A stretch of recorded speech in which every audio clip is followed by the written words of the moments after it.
Now live, हर जुर्म का पर्दाफाश। अखिल भारतीय खत्री मोदी अरोड़ा समन्वय समिति द्वारा आयोजित 8वां राष्ट्रीय अधिवेशन व 13वां युवक युवती वैवाहिक परिचय सम्मेलन वर्चुअल संपन्न हुआ। देखिए ये रिपोर्ट। मैं स्वागत करता हूं लाइव न्यूज चैनल के chief editor mister Shatrunjay Singh ji हमारे यहाँ पधारे हुए हैं।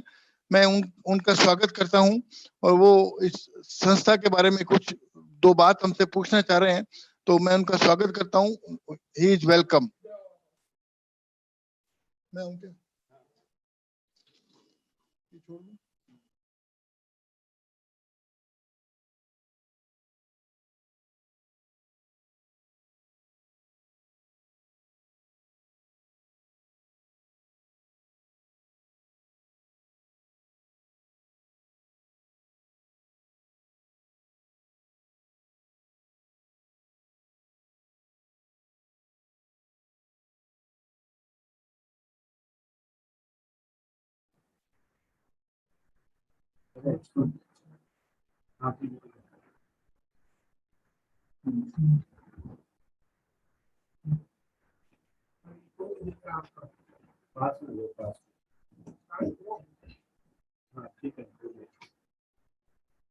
सबसे पहले तो मैं अखिल भारतीय खत्री मोदी अरोड़ा समन्वय समिति के राष्ट्रीय अध्यक्ष राजेंद्र मोदी जी को स्वतंत्रता दिवस के शुभ अवसर पर हार्दिक बधाई देना चाहूंगा कि आज सौभाग्य की बात है कि आप लोगों के बीच में आने का मौका मिला।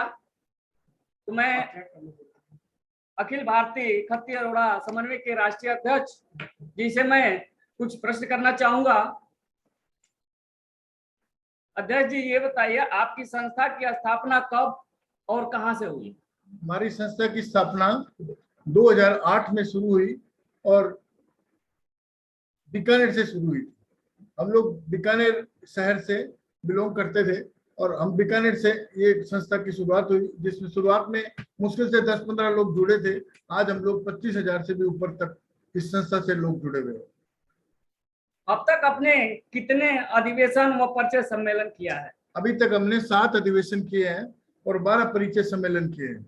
7 अधिवेशन में हमने 2 बीकानेर में किए हैं और 2 जयपुर में किए हैं, एक नाथद्वारा में किया है, एक हमने कलकत्ता में किया है और एक हमने भुवनेश्वर में किया है। अपने संस्था के अब तक आपकी क्या उपलब्धियां रही हैं? हमारी मान्यता है कि हम एक दूसरे के सामने अपनी नेतागिरी से किसी को एक नहीं कर सकते। हमारा उद्देश्य है कि वहाँ से हम सिंध प्रांत के रवि सतलज व्यास नदी के आसपास हमारे पूर्वज रहते थे, वहाँ से हम लोगों को पलायन करके हिसार होते हुए बीकानेर आना पड़ा था। आप सरनेम में मोदी लगाते हैं तो खत्री कैसे हुए? मोदी हमारा उपाधि है, मोदी हमारी जाति नहीं है। हमारे पूर्वजों ने जब मैंने आपको जैसे बताया कि मुगलों से त्रस्त होकर यहाँ पर शरण ली उन्होंने, पर वहाँ से पलायन करके यहाँ शरण ली उन्होंने, तो हमारे पूर्वजों ने राजा महाराजा की यहाँ नौकरी की, क्योंकि वहाँ राजा महाराजा के यहाँ पर ही काम करते थे, इसलिए उन्होंने यहाँ पर भी नौकरी की। उन्हें आसानी से नौकरी मिली और अपनी कार्य कुशलता और अपनी ईमानदारी के फलस्वरूप उनको मोदी जी की उपाधि दी गई। फिर हमारे जो आने वाली वंशज है वो अपने नाम के आगे खत्री की बजाय मोदी लगाने लगे। यूपी खत्री लाइव मोदी को खत्री नहीं मानते, इस पर आपका क्या कहना है? देखिए सर, समझाना पड़ेगा। हम किसी की आलोचना करना नहीं चाहते, लेकिन क्या है कि आज की डेट में खत्री से मोदी का ब्रांड जो है, मोदी का ब्रांड बहुत बड़ा ब्रांड है। आज हम लोग अपने आप को मोदी होते हुए खत्री क्यों बताएं? लेकिन हम अपनी जड़ों से हटना नहीं चाहते।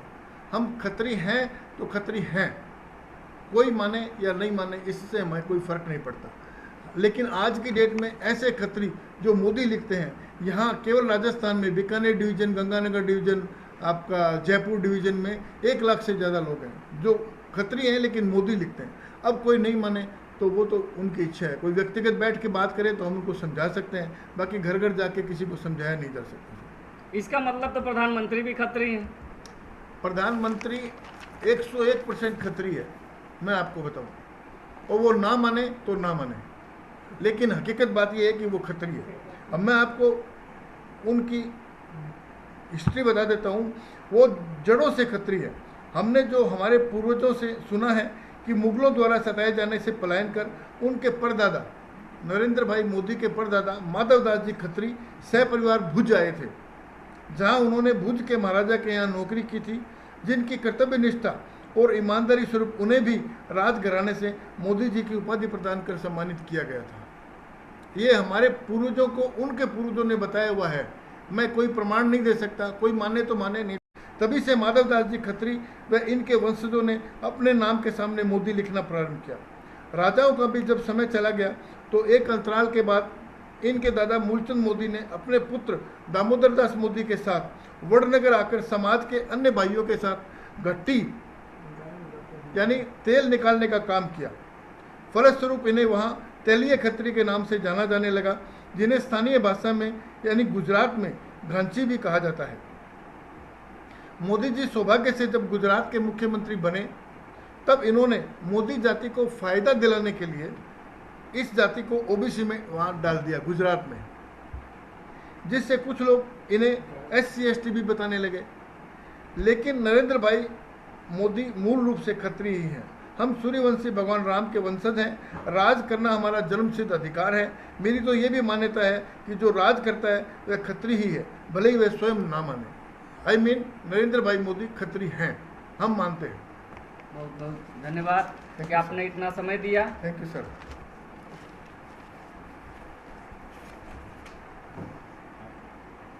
वहाँ से हम सिंध प्रांत के रवि सतलज व्यास नदी के आसपास हमारे पूर्वज रहते थे।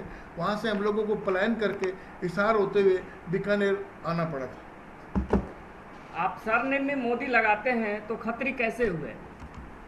मोदी हमारा उपाधि है, मोदी हमारी जाति नहीं है। हमारे पूर्वजों ने जब मैंने आपको जैसे बताया कि मुगलों से त्रस्त होकर यहाँ पर शरण ली उन्होंने, पर वहाँ से पलायन करके यहाँ शरण ली उन्होंने, तो हमारे पूर्वजों ने राजा महाराजा की यहाँ नौकरी की, क्योंकि वहाँ राजा महाराजा के यहाँ पर ही काम करते थे, इसलिए उन्होंने यहाँ पर भी नौकरी की। उन्हें आसानी से नौकरी मिली और अपनी कार्य कुशलता और अपनी ईमानदारी के फलस्वरूप उनको मोदी जी की उपाधि दी गई। फिर हमारे जो आने वाली वंशज है वो अपने नाम के आगे खत्री की बजाय मोदी लगाने लगे। यूपी खत्री लाई मोदी को खत्री नहीं मानते, इस पर आपका क्या कहना है? देखिए सर, समझाना पड़ेगा। हम किसी की आलोचना करना नहीं चाहते, लेकिन क्या है कि आज की डेट में खत्री से मोदी का ब्रांड जो है, मोदी का ब्रांड बहुत बड़ा ब्रांड है। आज हम लोग अपने आप को मोदी होते हुए खत्री क्यों बताएं? लेकिन हम अपनी जड़ों से हटना नहीं चाहते। हम खत्री हैं तो खत्री हैं, कोई माने या नहीं माने इससे हमें कोई फर्क नहीं पड़ता। लेकिन आज की डेट में ऐसे खत्री जो मोदी लिखते हैं, यहाँ केवल राजस्थान में बीकानेर डिवीजन, गंगानगर डिवीजन, आपका जयपुर डिवीजन में 1 लाख से ज़्यादा लोग हैं जो खत्री हैं लेकिन मोदी लिखते हैं। अब कोई नहीं माने तो वो तो उनकी इच्छा है। कोई व्यक्तिगत बैठ के बात करे तो हम उनको समझा सकते हैं, बाकी घर घर जाके किसी को समझाया नहीं जा सकता। इसका मतलब तो प्रधानमंत्री भी खत्री हैं। प्रधानमंत्री 101% खत्री है, मैं आपको बताऊं, और वो ना माने तो ना माने, लेकिन हकीकत बात ये है कि वो खत्री है। अब मैं आपको उनकी हिस्ट्री बता देता हूँ। वो जड़ों से खत्री है। हमने जो हमारे पूर्वजों से सुना है कि मुगलों द्वारा सताए जाने से पलायन कर उनके परदादा नरेंद्र भाई मोदी के परदादा माधवदास जी खत्री सहपरिवार भुज आए थे, जहां उन्होंने भुज के महाराजा के यहाँ नौकरी की थी, जिनकी कर्तव्य निष्ठा और ईमानदारी स्वरूप उन्हें भी राजघराने से मोदी जी की उपाधि प्रदान कर सम्मानित किया गया था। ये हमारे पूर्वजों को उनके पूर्वजों ने बताया हुआ है। मैं कोई प्रमाण नहीं दे सकता, कोई माने तो माने नहीं। समाज के 7 समुदाय हैं: सिख खत्री, सिंधी खत्री, अरोड़ा खत्री, मोदी खत्री, तेलिये खत्री, ऐसे करके 7 समुदाय हैं। पहले पंजाबी खत्री में ही रिश्ता करते थे, मोदी खत्री में रिश्ता करते थे।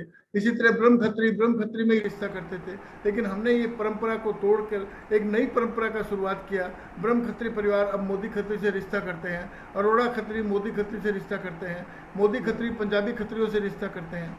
ऐसा ऐसा ऐसा रिश्ता करने से हमारे लोगों में संगठन में शक्ति आई है और हमारे लोगों हम लोग दूसरे समुदाय के लोगों से जुड़ गए हैं। आज के राष्ट्रीय अधिवेशन का प्रमुख एजेंडा क्या है?